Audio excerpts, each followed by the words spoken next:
I write music a lot, but it's more like mainstream, like pop and top 40 and things like that. And so this was a challenge for me. It took me a while to kind of get my thoughts together, and I had so many ideas at once. And there was this one chorus that I'd written, and I was at my fiance now, I was at his apartment, and I was playing this chorus, and I stopped, and I knew he was listening, and he didn't say anything, so I looked up at him, and he was crying, and I was like, what's going on? Like, what's wrong? And he's like, the way you sing that, it just like, I don't know, like I feel things, and I'm like, you just love me, you know. But you've taken all my thorns and made my roses more than they could have been without you, Lord. So I kind of put it aside and was like, oh yeah, he has to say that, whatever. And so, but I came back to it months later, and that ended up being the chorus of the song that I have. And the first line is,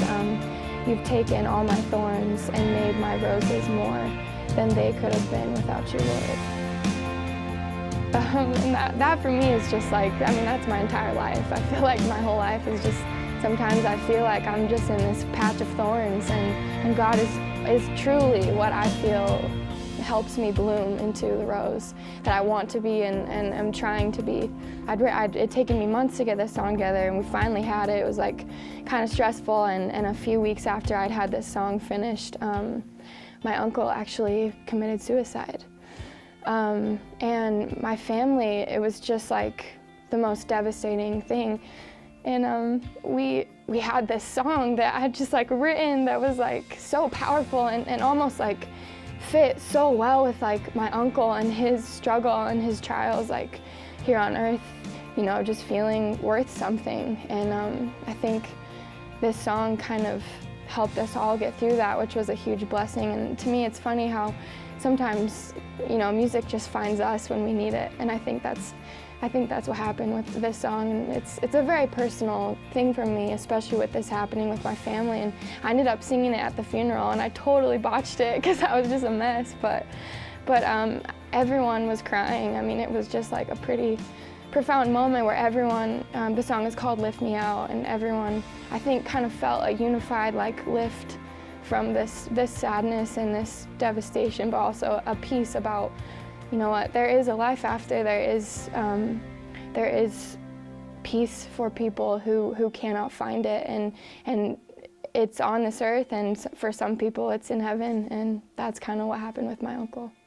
You washed my dirty feet, you found my dead heartbeat, you carried me right through the war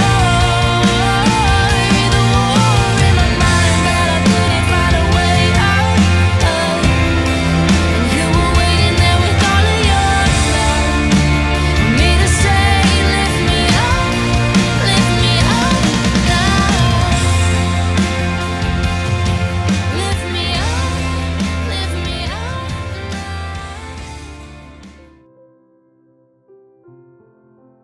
Talk to someone. I would say ask for help. Like my uncle, I think he was really ashamed. He was really guilty about his struggles he'd had, about who he was, and I think that shame is the ultimate demon. I think that really creeps inside of us and just tears us apart, and I think that's what happened to him. It isolated him so much, where he felt worthless, and it was crazy at his funeral because there was just like hundreds of people that were just like there, and I don't think he realized like how many people love him. And so I think if you feel like you're alone, you feel like people don't love you, you feel like you're not worth anything, like you are, and I know like my uncle knows that now for himself, but it was really challenging to come to that realization that he'd spent so much of his life in this torture and this pain.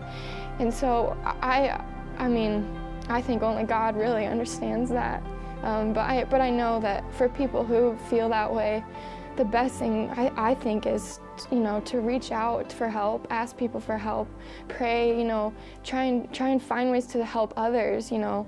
There's lots that can be done, and I know, and we're all just here trying to make it. We're all just here trying to figure it out, and it's okay to struggle with that, and don't be ashamed of it. Don't be scared of it. I think we just need to face those things full on and just talk about it.